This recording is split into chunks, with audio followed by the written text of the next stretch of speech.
Welcome to the Deep Dive. We're really thrilled to have you joining us today. Yeah, absolutely. Thanks for being here. Because if you're tuning in, you know, chances are you're the kind of person who constantly wants to learn. You're looking for a sharp, well-rounded perspective on the world.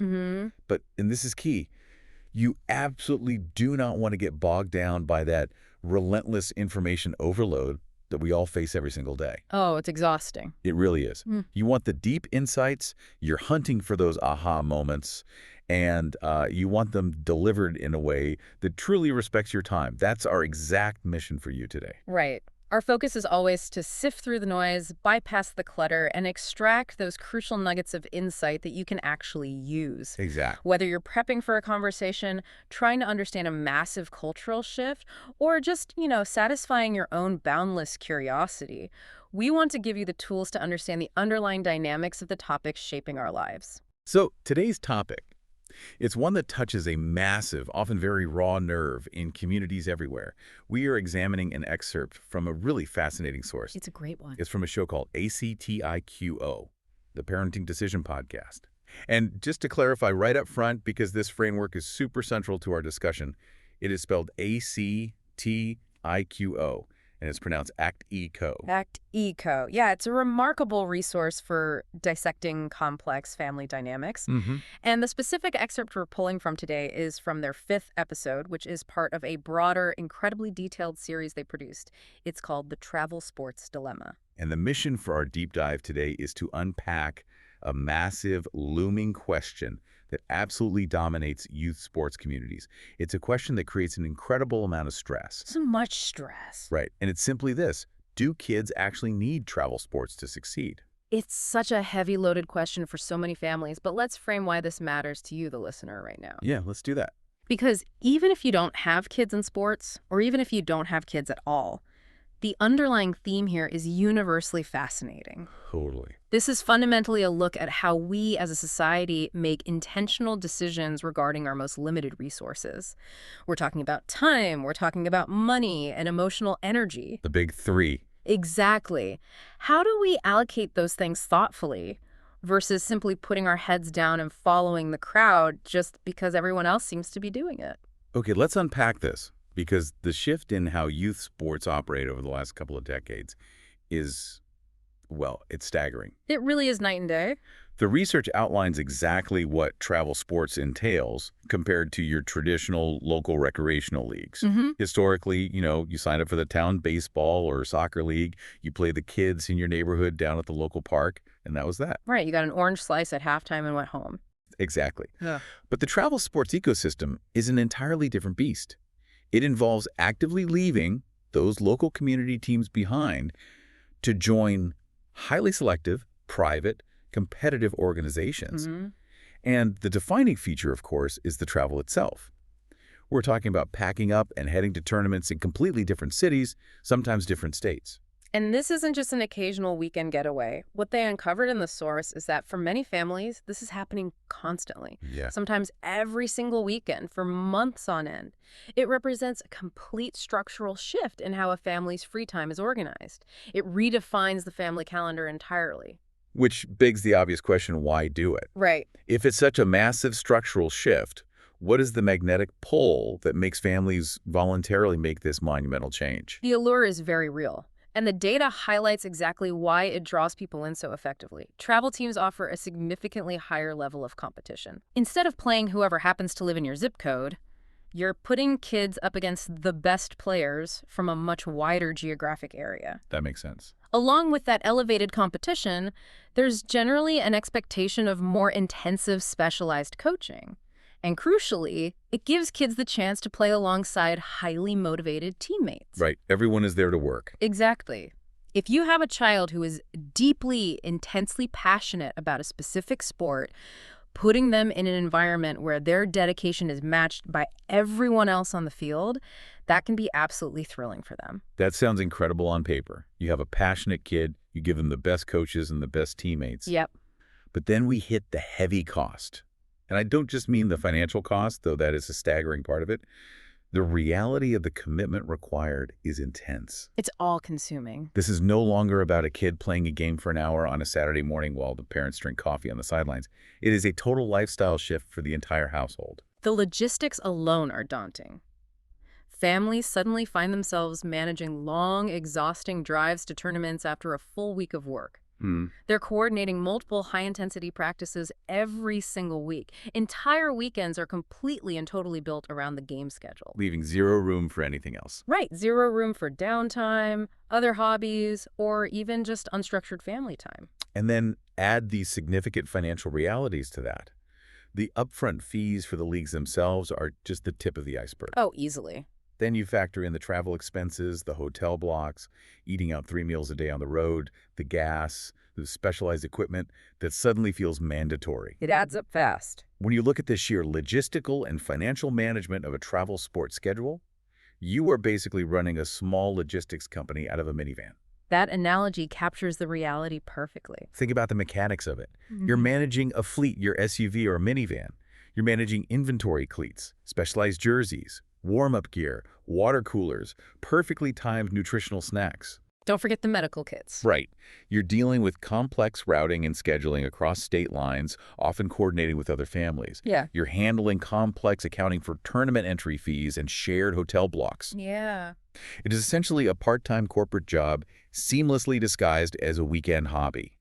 And it's so easy to see how that machinery can completely consume a family's life before they even realize what has happened. What's fascinating here is the psychology driving all of this. Right. Why do rational, exhausted parents willingly take on the role of an unpaid logistics coordinator in a minivan? That is the million-dollar question. The underlying research points to a very specific, very powerful root cause anxiety. The space is heavily commercialized now, and it relies on making parents feel this immense, crushing pressure that if they don't get their kids into the travel sports ecosystem early, the child is going to fall behind permanently. It's the ultimate manifestation of FOMO, fear of missing out. But when you apply that to parenting, it becomes 10 times more intense because it's tied to your child's future. It's a profound fear that the train is leaving the station. The prevailing narrative whispers that if your kid isn't on that train right now at age 8 or 9, they're never going to catch up. Wow, age 8? Yeah. Oh. Parents are terrified by this illusion that travel teams have become the singular, exclusive path to improvement, to making the high school team, or to securing long-term athletic opportunities like college scholarships. And that right there is the massive misconception that needs to be blown wide open. Yeah. This pervasive idea that the travel team is the only path to success. Does the reality actually match the brochure? The short answer is no. It's a narrative that feeds on itself within these isolated communities. Because everyone else in your peer group is doing it, the assumption calcifies into a belief that it must be mandatory. But it's an artificial arms race. Here's where it gets really interesting. Because when you bypass the parking lot chatter and actually consult the experienced coaches, the people who've been evaluating athletic talent for decades, they deliver a massive reality check. They really do. What do they actually say dictates long-term success in sports? The contrast between what parents believe and what experts know is stark. When you look at the data from experienced coaches and lifelong athletes, long-term success depends on a few core pillars that have absolutely nothing to do with how many states you've played in or the hotel points you've racked up. Okay, so what are they?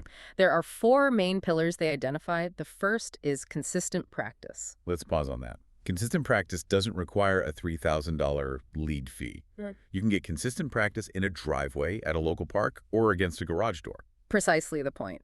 The reps matter, not the zip code where the reps take place. Right. The second pillar they highlight is enjoyment of the sport. The third is access to good coaching, which, again, is not exclusive to elite travel clubs.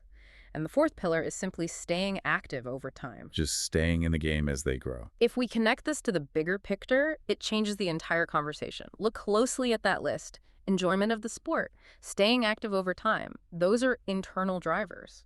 Yeah, you can't force those. Exactly. If a child doesn't fundamentally enjoy what they're doing, they won't stay active over time. And if they burn out and quit the sport entirely by age 12, none of those expensive early travel tournaments will have mattered one bit. So true. Good coaching and consistent practice can happen in a local community league just as easily as they can happen 3 states away. So the big takeaway here is that travel sports can be a great option for some.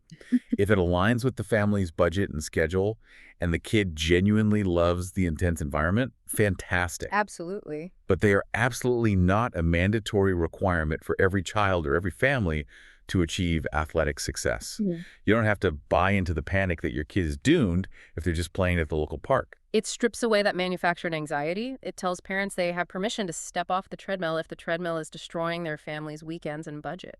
So what does this all mean for the listener? If travel sports aren't this mandatory prerequisite for athletic survival, how do families actually make the decision? Right. If you're standing at the crossroads, looking at the minivan, looking at your exhausted kid, and looking at your wallet, what do? This is where the practical application comes in.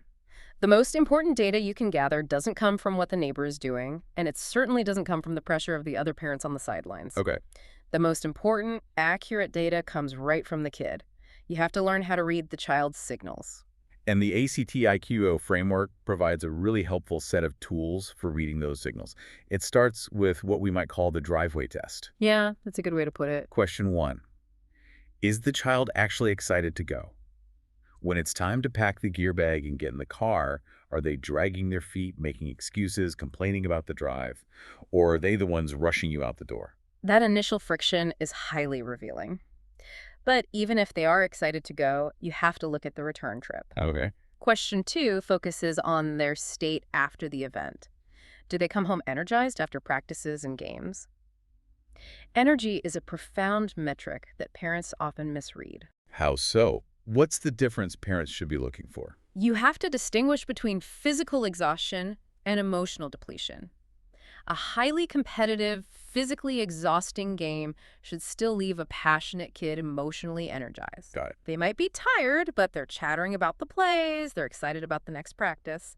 Emotional depletion is when they get in the car, stare out the window, and look crushed by the weight of the expectations. That's heartbreaking. It is. If they're traveling every weekend but losing their confidence and coming home emotionally drained, that is a massive red flag. Which brings up the tipping point that is so critical to understand. While a travel team environment can absolutely amplify a child's excitement because of the higher competition we talked about, it can just as easily have the exact opposite effect. Definitely. The added pressure of elite competition, the grueling, unforgiving schedule, the constant travel, all of that can actually start to ruin the experience for the child. It fundamentally alters the relationship with the game. What started as pure play rapidly transforms into work.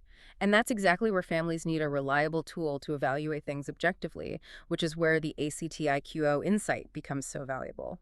Let's introduce this framework properly. ACTIQO is designed to help families look at their kids' activities clearly. It cuts through the emotional noise, the peer pressure, and the FOMO by asking parents to observe 4 specific signals. Right. Let's break those down. What is the first signal? The first signal is time investment. But this isn't just about logging the 2 hours for the game itself. It asks families to calculate the true opportunity cost. Okay. How much of the family's total weekly bandwidth is being consumed by this one activity? Yeah. Are you factoring in the 2 hours of driving, the lost weekend mornings, the inability to visit extended family, or the impact on a sibling who is constantly dragged along to tournaments? It's the hidden time cost. Yeah. That makes perfect sense. The second signal is cost, and that is the hard financial numbers. But again, not just the registration fee. It's the hotels, the gas, the specialized trainers, the replacing of expensive gear. The framework asks you to look at that total number and ask, is this actually sustainable without causing underlying stress in the household? The third signal is energy and enjoyment. This loops directly back to reading the kid. Is the net energy positive or negative? Are they thriving in the pressure cooker or are they wilting? And the fourth signal is progress over time. Are they actually developing their skills, gaining spatial awareness on the field, improving their technique? Right. Or are they just spinning their wheels, perhaps sitting on the bench in a much more expensive, flashier setting? When parents start paying attention to these 4 patterns, the true time cost, the actual financial cost, the net energy, and the tangible progress, it fundamentally shifts their perspective. I could see how it would. This raises an important question. The goal, according to the framework, is to completely stop asking the generalized, anxiety-driven question, should we do travel sports? Because there is no universal yes or no to that question. It's entirely dependent on context. Exactly the point. Instead of asking that broad question, parents need to reframe it and ask a much healthier, highly personalized question. Is this specific activity working for our child and our family right now? Right now being the operative phrase. Yeah. Because the answer might be a resounding yes this season. The kid is energized, the budget allows for it, the time works. Yep. But next season, the math might change. The kid is tired, the travel schedule doubles, the math no longer works. And it is perfectly okay to change the answer to no. It gives families the freedom to constantly evaluate. It's so liberating. It really is. And it's so important to remind you, the listener, of a critical alternative that is often entirely overlooked in these highly competitive communities. For many, many kids, local leagues and community teams provide absolutely everything they need to grow, to improve, and most importantly, to enjoy the sport. That is a deeply validating statement for a lot of people to hear. Choosing the local league is not a failure of parenting. It's not settling for less. Not at all. For many kids, because it removes the extreme pressure and the grueling travel, it is actually the optimal environment for long-term athletic development. So let's pull back and look at the big picture summary of our deep dive today. We've explored the massive structural shift in youth sports, the reality of the minivan logistics empire, the parental pressure cooker fueled by FOMO, and this incredibly useful four-pillar ACTIQO framework for evaluating these massive decisions based on time, cost, energy, and progress. And the core takeaway we want you to walk away with isn't that travel sports are inherently bad, toxic, or wrong. They aren't. They can be wonderful. Right. The real lesson here is that the decision to participate needs to be made with fierce intentionality. It needs to be based on the child's actual observable signals, their true energy, their genuine enjoyment, and the family's realistic bandwidth. It should never, ever be a default decision made by succumbing to the pressure of what everyone else in the community appears to be doing. Intentionality over peer pressure. It sounds simple when we say it out loud, but when you're in the thick of it, surrounded by other parents asking which elite club you're trying out for, having a framework like ACTIQO to fall back on can be a genuine lifesaver. It really grounds you. It does. And before we wrap up, the source material actually leaves us with a brilliant tease for a bigger conversation. At the very end of the ACTIQ episode we reviewed, they mentioned the topic of their upcoming discussions. And it's a question that I think perfectly encapsulates the era of parenting and scheduling we're currently living in. It is a phenomenal, deeply challenging question. They ask simply, are we raising kids or scheduling them? Wow. Are we raising kids or scheduling them? That hits incredibly hard when you think about the color-coded family calendars and the constant rushing from one event to the next. It really makes you pause. It demands a pause. And taking all the facts we discussed today, if we truly accept what the experienced professional coaches say, that staying active over time and genuine enjoyment are the actual, true keys to long-term athletic success, it leaves us with something quite heavy to consider about how we're structuring childhood itself. What's on your mind? Take us home with that thought. Well, if enjoyment and longevity are the ultimate goals, at what point does optimizing a 10-year-old for elite, high-pressure competition actually risk engineering their total burnout before they even reach high school? Yeah. If we're treating youth sports like a corporate job, complete with cross-country travel schedules, high-stakes performance reviews, and massive financial investments, are we prioritizing the building of a child's resume over their actual love of the game? That is the perfect, provocative thought to end on. Are we building a resume, or are we fostering a lifelong love of the game? Are we letting them play, or are we putting them to work? Something for you to chew on as you go about your day, whether you're managing your own minivan logistics empire this weekend, or just enjoying a quiet, unscheduled Saturday at home. Thank you so much for joining us for this deep dive today. We love taking these analytical journeys with you, cutting through the cultural noise and finding those insights that actually matter to how we live our lives. Remember to keep questioning the consensus, keep looking for the real signals beneath the surface, and keep seeking out those aha moments. We will catch you on the next deep dive.